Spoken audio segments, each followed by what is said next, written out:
আসসালামু আলাইকুম। কি অবস্থা আপনাদের পড়াশোনার? আশা করি সবার পড়াশোনার অবস্থা খুবই ভালো।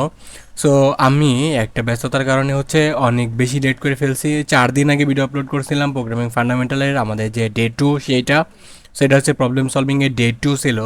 অ্যান্ড আমরা যদি একটু প্লেলিস্টে যাই, প্লেলিস্টে গিয়ে আমাদের এই যে প্লেলিস্ট আছে পাইথন টিউটোরিয়াল, এইখানে মেবি আমরা লিস্ট পর্যন্ত আপলোড করছি। আমি একটু আপনাদেরকে দেখাই। আমরা এখানে মেবি আমাদের যে লিস্ট আছে সেই পর্যন্ত আপলোড করা হয়েছে। সো আমরা নিচের দিকে যদি যাই, এখানে টাপলস পর্যন্ত আপলোড করা হয়েছে। হ্যাঁ, সো টাপলসের পরে আজকে লেকচারটা হবে বেসিক্যালি আমাদের সেট নিয়ে। অ্যান্ড আমরা এই প্লেলিস্টে আজকে আপডেটটা দিব। ওকে, সো আমরা চলে যেতেছি আমাদের যে সেইট আছে, সেইটের যে নোট আছে সেইখানে। অ্যান্ড সেইট নিয়ে আমরা একটু বিস্তারিত কথাবার্তা বলবো আজকের এই ভিডিওতে, ঠিক আছে? অ্যান্ড পাইথনের যে সেট আছে এটা কিন্তু অনেক বেশি ইউজ হয়। সো আপনাকে এই সেটের যে কনসেপ্ট আছে এটা কিন্তু ভালোভাবে বুঝতে হবে। সো আপনি যদি এই সেটের কনসেপ্টগুলো ভালোভাবে না বুঝেন, ভবিষ্যতে যখন আপনি ম্যাথমেটিক্যাল অপারেশনগুলো করবেন, ম্যাথমেটিক্যাল অপারেশনগুলো লাইক আপনি যখন ডেটা সায়েন্স, ডেটা অ্যানালিটিক্স এই ফিল্ডে যাবেন, তখন আপনাকে নামপাই, পান্ডাস, এই এটসেট্রা এটসেট্রা ডেটা রিলেটেড অনেক কাজ করতে হবে, তখন এই কনসেপ্টগুলো আপনার লাগবে, ঠিক আছে? দেখেন, Python set are one of the most useful built in data structure. এটাও একটা ডেটা স্ট্রাকচার। মানে আমরা এখন ধরতে গেলে ডিএসএ করতেছি। হ্যাঁ, যেখানে আমাদের গিয়ে লিস্ট আছে, আমাদের গিয়ে সেইট আছে, আমাদের গিয়ে টাপলস আছে, আমাদের গিয়ে ডিকশনারি আসে। অ্যান্ড এখানে অলরেডি আমরা লিস্ট শিখে ফেলছি, টাপল শিখে ফেলছি। আজকে শিখবো আমরা সেট। যদিও আমরা লিস্টের 2টা ভিডিও বানাইছি, টাপলসের 2টা ভিডিও বানাইছি, সেটেরও আমরা 2টা ভিডিও বানাবো। এবং লিস্টের ক্ষেত্রে 2টা ভিডিও যায় না, টাপলসের ক্ষেত্রে 2টা ভিডিও যায় না, বাট সেটের ক্ষেত্রে 2টা ভিডিও কম হয়ে যায়। কেন কম হয়ে যায়? কারণ সেটের মধ্যে বোঝার মতো অনেক জিনিস আছে, যেই জিনিসগুলো আপনার এই কনসেপ্টগুলো আপনার টোটালি ক্লিয়ার রাখতে হবে। ওকে, সো ভিডিও শুরু করার আগে আপনাদের বলবো চ্যানেলটাকে সাবস্ক্রাইব করে দেবেন, কজ আপনাদের সহযোগিতা আমার একান্তই দরকার। আপনারা যদি মন থেকে ভালোবেসে থাকেন তাহলে আমার ভিডিওতে লাইক দিয়ে দেবেন এবং চ্যানেলকে সাবস্ক্রাইব করে দেবেন, পারলে একটা শেয়ার দিয়ে দেবেন। কজ আপনার এইটুকুন সাপোর্ট আমাকে অনেক বেশি সহযোগিতা করবে। এবার দেখেন, এখানে বললাম না এটি ইউজফুল, কারণ এটা অনেক ব্যবহার করা হয়। হ্যাঁ, এর এর একটা ইম্পর্টেন্ট বৈশিষ্ট্য ইউনিক এলিমেন্টস, ঠিক আছে? আপনি যখন কোড ফোর্সেস লিড করে প্রবলেম সলভ করবেন, তখন দেখবেন যে এটা ইউজ করা লাগতেছে। কেননা আপনি এই যে সেট ইউজ করবেন, এই সেট কী করে অটোমেটিক্যালি ডুপ্লিকেটকে রিমুভ করে দেয়। সো ডুপ্লিকেট যে জিনিসগুলো সেগুলো অটোমেটিক রিমুভ করে দেয়। সো অনেক ক্ষেত্রে আপনি এটাকে কাজে লাগাতে পারবেন। আসেন, সো আমরা যদি যাই হোয়াট ইজ সেট, আসেন, what is set? Set is unordered collection. Unordered collection তার মানে এখানে ইন্ডেক্সিং সাপোর্ট করবে না। এখানে কি করবে না? ইন্ডেক্সিং সাপোর্ট করবে না। মানে আমরা আছে না যে ইন্ডেক্সিং ধরছিলাম, যে আমাদের যে একটা লিস্ট আছে, ইন্ডেক্সিং জিরো নাম্বার ইন্ডেক্সের ভ্যালুটাকে আমরা প্রিন্ট করছিলাম, এইটা এখানে কাজে লাগাইতে পারবেন না। এবং এখানে এই যে ইউনিক আইটেম, এই জিনিসটা মাথায় রাখবেন। ইউনিক আইটেম মানে আমাদের রিপিটেবল কোনো ভ্যালু থাকবে না, বা ডুপ্লিকেট কোনো ভ্যালু থাকবে না। এক্সাম্পল হিসেবে দেখেন, ফ্রুটস, এখানে একটা সেট আছে এবং আমরা এখানে প্রিন্ট করছি ফ্রুটকে, এখানে জাস্ট আমরা সেটটাকে দেখতে পারতেছি। ক্যারেক্টারিস্টিক্স যদি দেখেন তাহলে নো ডুপ্লিকেট ভ্যালু, কোনো ডুপ্লিকেট ভ্যালু থাকবে না। আনঅর্ডার্ড, নো ইন্ডেক্সিং, কোনো প্রকার ইন্ডেক্সিং সাপোর্ট করবে না। মিউটেবল, বাট মিউটেবল, মিউটেবল মানে আমরা ভ্যালু অ্যাড করতে পারবো, রিমুভ করতে পারবো, ঠিক আছে? And element must be hashable, immutable, type string, numbers. So এইগুলো দরকার নেই, থাক। এবার আমরা কি করব? আমরা সেট নিয়ে প্র্যাকটিস করব। দেখেন, সেইটের সাথে ডিকশনারির একটা মিল আছে। আমরা যখন ডিকশনারি শিখবো, ডিআইসি টি মেবি ডিক্ট এরকমই হবে। ডিকশনারিও কিন্তু এই যে আমাদের কার্লি বেসিস আছে, কার্লি বেসিস দিয়ে শুরু হয়, বাট সেটটা আমাদের এই কার্লি বেসিস দিয়ে শুরু হয়। এখানে একটা গুলিয়ে যাওয়ার মতো বিষয় আছে। বাট ডিকশনারির ক্ষেত্রে এইটুকুন মাথায় রাখতে হবে, ডিকশনারি আমাদের কি ভ্যালু পেয়ার থাকে, মানে একটা কে থাকে এবং কে এর একটা ভ্যালু থাকে। বাট সেটের ক্ষেত্রে তেমন না, সেটের ক্ষেত্রে শুধুমাত্র আমাদের ভ্যালুটাই থাকে। চলেন আমরা একটা সেট বানাই এবং সেট বানায় আপনাদের প্রিন্ট করে দেখাই। চলে আসবো ভিজুয়াল স্টুডিও কোডে, আর একটা ফাইল বানাবো। ফাইলের নাম দেবো সেইট আন্ডারস্কোর জি1.py। অ্যান্ড আমরা একটা সেট বানাবো। আমাদের সেটের নাম দেবো সাগর। সাগর যে ফ্রুটসগুলো লাভ করে সেগুলো নিয়ে সেট বানাই, যে অ্যাপল। অ্যান্ড আমি বলতে পারি যে ব্যানানা, ব্যানানা। তারপরে আমি বলতে পারি যে ম্যাঙ্গো। দেন আমি বলতে পারি যে লিচি। ওকে, ফাইন। সো আমি যদি এটাকে রান করি, যদিও আমি এটা প্রিন্ট করি নাই, প্রিন্ট করতে হবে। সো আমি প্রিন্ট করলাম, কাকে প্রিন্ট করবো, সাগরকে। এন্টার, সেভ করে দিলাম। অ্যান্ড আমি যদি এটাকে প্রিন্ট করি তাহলে এখানে দেখতে পাবো আমাদের যে আউটপুট আছে সেটা আমরা এখানে দেখতে পাবো, ব্যানানা ম্যাঙ্গো লিচি অ্যাপল। ঠিক আছে, ব্যানানা ম্যাঙ্গো লিচি অ্যাপল।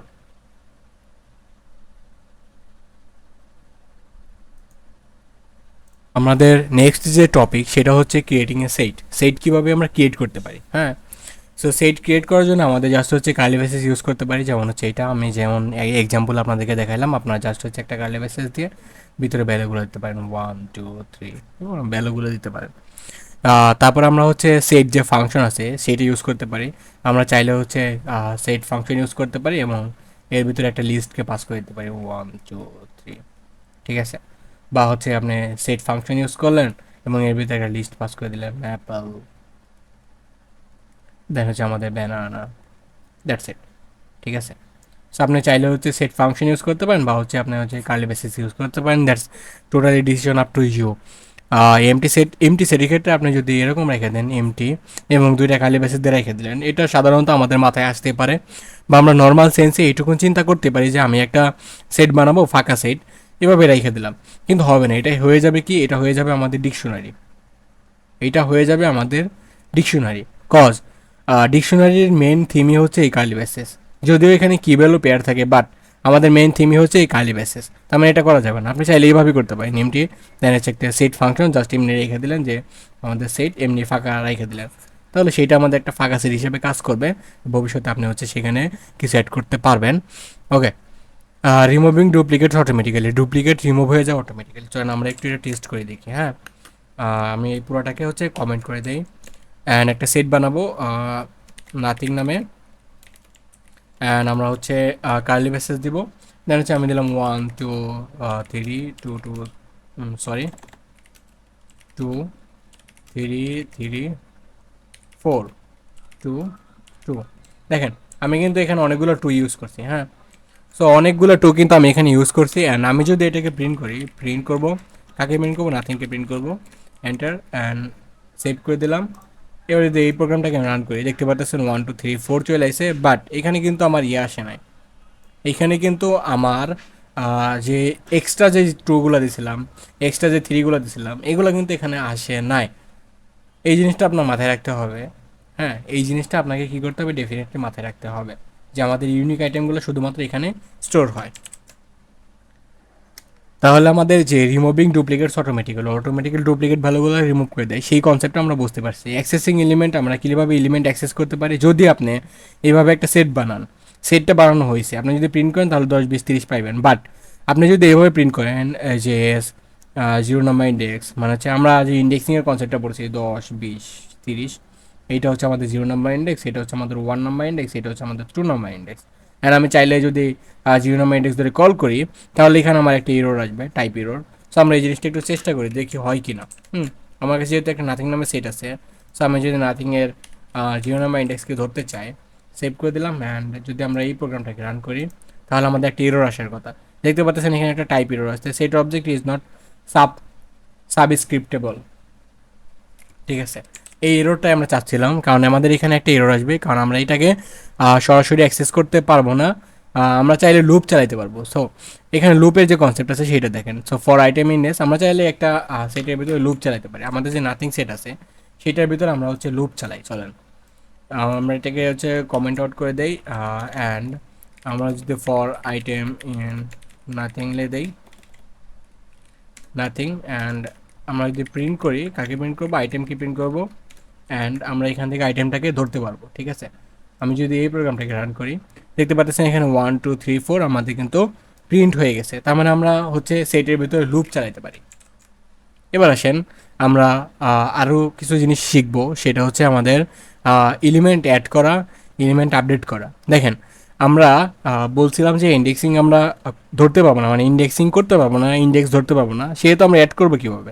অ্যাড করার জন্য আমরা অ্যাড ফাংশন ইউজ করতে পারি, যে অ্যাড ওয়ান এলিমেন্টকে আমরা অ্যাড করতে পারি। দেখেন কালার নামে একটা সেট আছে এবং আমরা কালার ডট অ্যাড একটা এলিমেন্টকে অ্যাড করছি এবং লাস্টে আমরা প্রিন্ট করছি কালারকে, এবং এখানে আমরা আউটপুট দেখতে পারতেছি। সো আমরা চাইলে এটা ট্রাই করতে পারি নিজেরা, এটা নিজেরা ট্রাই করাটা বেটার। ঠিক আছে, সো আমরা যদি অ্যাডটাকে ট্রাই করতে চাই, ধরেন আমরা হচ্ছে এটাকে কমেন্ট করে দিলাম, ঠিক আছে, কমেন্ট করে দিলাম এবং আমি হচ্ছে প্রিন্ট করতেছি, বা হচ্ছে আমি এমন করতে পারি নাথিং ডট অ্যাড, অ্যান্ড আমি হচ্ছে 10 অ্যাড করতে চাইলাম, অ্যান্ড প্রিন্ট করলাম নাথিংটাকে, ঠিক আছে, সেভ করে দিলাম। সেভ করে দেওয়ার পর আমরা যদি এই প্রোগ্রামটাকে রান করে দেখতে পাবেন এখানে 1 2 3 4 এবং 10 আছে। আমাদের যে ডুপ্লিকেট ভ্যালুগুলো আছে সেগুলোকে অটোমেটিক রিমুভ করে দিয়েছে এবং 10কে সে কী করে দিয়েছে, অ্যাড করে দিয়েছে।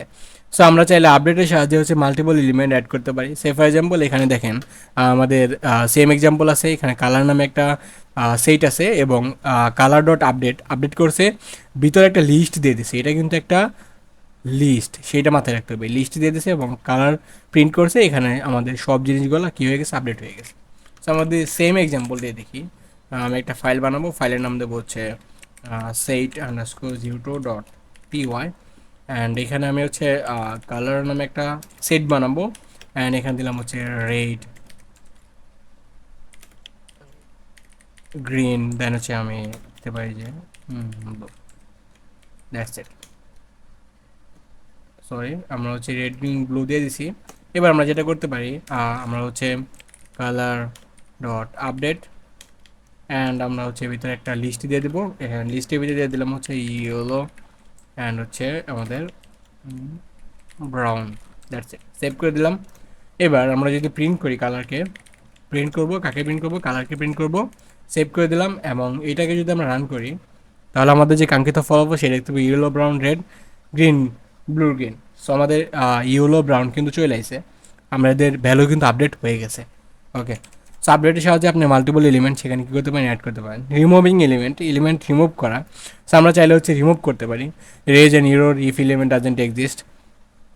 দেখেন আপনার কাছে একটা সেট আছে 1 2 3, আপনি করতেছেন এস ডট রিমুভ 2, এখানে 2 কিন্তু আছে, 2 কী করে কী হয়ে যাবে, রিমুভ হয়ে যাবে, 1 3 আমাদের আউটপুটে আসবে। বাট আপনি হচ্ছে রিমুভ করলেন 10, এস ডট রিমুভ ভিতরে দিয়ে দিলাম হচ্ছে 10, 10 তো এখানে নাই, তখন আপনি একটা কী পাবেন, এরর পাবেন, কে এরর পাবেন। সো আপনি যদি একটু ট্রাই করেন, এটা আমরা যদি এটাও একটু ট্রাই করি, হ্যাঁ, ধরেন এই পুরোটাকে আমি কী করলাম, কমেন্ট আউট করে দিলাম, অ্যান্ড আমাদের কাছে একটা সেট আছে এসি কল, তো আমরা বলতে পারি যে 1 2 3, ঠিক আছে, 3টায় রাখি, অ্যান্ড আমরা হচ্ছে এস ডট রিমুভ করতেছি, কাকে রিমুভ করবো, 2কে রিমুভ করবো। সো আমরা যদি প্রিন্ট করি এসকে, সেভ করে দিলাম, সেভ করে দেওয়ার পর আমরা যদি এই প্রোগ্রামটাকে রান করি দেখতে পাচ্ছেন এখানে 1 3 চলে আসছে, হ্যাঁ। কিন্তু আমি যদি হচ্ছে এস ডট রিমুভ এখানে যদি 10 দিয়ে দিই, সেভ করে দিলাম, সেভ করে দেওয়ার পর আমরা এই প্রোগ্রামটাকে যদি রান করি তাহলে এখানে দেখতে পাচ্ছেন আমাদের একটা টাইপ এরও চলে আসছে, কি এরও চলে আসছে, 10 এখানে নাই, ঠিক আছে। এই জিনিসটা হচ্ছে বেসিক্যালি আপনাকে ভালোভাবে আয়ত্ত আনতে হবে। দেন হচ্ছে আপনি এই জিনিসটাকে হ্যান্ডেল করার জন্য আপনি ইউজ করতে পারেন ডিসকার্ডের, ঠিক আছে, ডিসকার্ডের ইউজ করতে পারেন। আমরা এইটা একটু টাইপ করে দেখি, হ্যাঁ। সো আমরা যদি আমাদের যে রিমুভ আছে সেইটাকে কমেন্ট আউট করে দিই, অ্যান্ড আমরা যদি এস ডট ডিসকার্ড করি, সে ফর এক্সাম্পল 2কে ডিসকার্ড করলাম, সেভ করলাম, অ্যান্ড এই প্রোগ্রামটাকে যদি আমরা রান করি তাহলে দেখতে পাবো 1 আর 3 চলে আসে, মানে 2 রিমুভ হয়ে গেছে। বাট আমি যদি এখানে 10 দিয়ে দিই, সিমিলারলি আগের বার যা করছিলাম সেইটাই করবো, 10 দিয়ে দিলাম অ্যান্ড সেভ করলাম, সেভ করার পর আমি যদি এই প্রোগ্রামটাকে রান করি দেখতে পাবো এখানে 1 2 3 আসে, বাট আমার কিন্তু কোনো প্রকারের এরর আসে নাই। কেন আসে নাই? কারণ এই ডিসকার্ড কী করে, আপনার যদি থাকে তাহলে রিমুভ করে দেবে, আর যদি ভ্যালুটা না থাকে তাহলে আপনাকে এরর দেখাবে না। মানে আপনার যে একটা প্রোগ্রাম আছে, এত বড় একটা প্রোগ্রাম আপনি কষ্ট করে লিখছেন, সেখানে যদি এরর আসে, বাগ ফিক্স করতে আপনাকে একটু প্যারা খাইতে হবে, বাট এটা ইউজ করার মাধ্যমে আপনার সে বাগ মানে বাগটা পাইতেছেন না, ফিক্সও করার দরকার হচ্ছে না। যদি থাকে রিমুভ হয়ে যাবে, না থাকলে রিমুভ হবে না, অনেক ক্ষেত্রে আপনি এটাকে ইউজ করতে পারবেন। এবার আসেন পপের ক্ষেত্রে। পপ জিনিসটা কী করে, আমরা নর্মালি রিমুভের ক্ষেত্রে পপকেই চিনে থাকি, কজ আমরা লিস্ট 60 যেখানে পপ ইউজ করছি। রিমুভে র্যান্ডম এলিমেন্ট, এখানে সেটের ক্ষেত্রে কী করে, যে কোনো একটা এলিমেন্ট রিমুভ হয়ে যাবে, সেটা হতে পারে 10, সেটা হতে পারে 20, সেটা হতে পারে 30, যে কোনো একটা র্যান্ডম এলিমেন্ট সে কী করবে, রিমুভ করে ফেলবে। সো আপনার দরকার হইতেছে, আপনার একটা সেট বানাইছেন, সেখান থেকে একটা এলিমেন্ট কমানোর প্রয়োজন পড়তেছে, সো আপনি যে কোনো একটা এলিমেন্টকে কাটতে চাইতেছেন, সেটা আপনি খুব সহজেই করতে পারবেন। ওকে, দেখেন এখানে এস নামে একটা আমাদের সেইট আছে এবং ভ্যালু আছে S dot pop, and print করতেছেন ভ্যালুকে, দেন লাস্টে হচ্ছে আপনি প্রিন্ট করতেছেন এসকে, সেখানে ভ্যালুটা পাবেন যে কোনো একটা র্যান্ডম ভ্যালু ধরে নিলাম সেটা 10, এখানে প্রিন্ট করতেছেন এসকে, তাহলে আমাদের এস থাকবে হচ্ছে 20 30, ঠিক আছে। সেইটা হচ্ছে বেসিক্যালি পপের কাজ। অ্যান্ড লাস্টলি আমাদের হচ্ছে ক্লিয়ার আছে। ক্লিয়ারটা আপনাকে একটু বুঝতে হবে, এগুলো আপনারা সবাই নিজেরা প্র্যাকটিস করবেন যে আমাদের এস একটা সেট আছে অ্যান্ড এস ডট ক্লিয়ার যদি আপনি দিয়ে দেন তাহলে হচ্ছে যা আছে এসের ভিতরে সব ক্লিয়ার হয়ে যাবে, মানে টোটালি একটা ফাঁকা সেট পড়ে থাকবে, মেম্বারশিপ টেস্টিং অ্যান্ড আমাদের সেট অপারেশন আছে, ইউনিয়ন, ইন্টারসেকশন, সিমেন্ট্রিক ডিফারেন্স, তারপর হচ্ছে সাবসেট, সুপার সেট, এইগুলো সবগুলোই হচ্ছে আমরা কী করবো নেক্সট যে ভিডিও আছে সেই ভিডিওতে কভার করার চেষ্টা করবো। সো আজকের ভিডিও এই পর্যন্ত থাকবে, আপনার সবাই ভালো থাকবেন, সুস্থ থাকবেন, প্রোগ্রামিংটা শিখতে থাকুন। আসসালামু আলাইকুম।